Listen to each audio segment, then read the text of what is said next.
Lord. అందరూ బాగున్నారా? ఈరోజు దేవుని మాట చదువుకుందాం. లూకా సువార్త 6వ అధ్యాయము 45వ వచనము.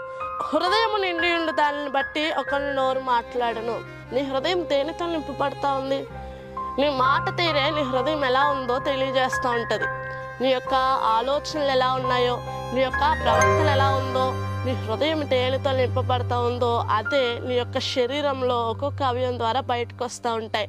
సో ఈరోజు నువ్వు ఒకవేళ మంచివాడిగా పిలువబడాలి, లేదంటే గొప్పవాడిగా ఎదగాలి అని నువ్వు ఆశపడినట్లయితే నీ హృదయంలో దేవుని వాక్యంతో నింపుకో.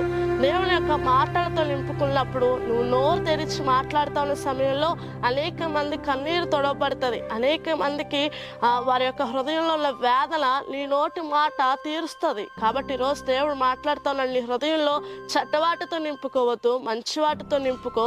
నువ్వు నీ కుటుంబము దీవించబడతారు. దేవుడి వాగ్దానం మన చేతుల్లో నెరవేర్చునుగా.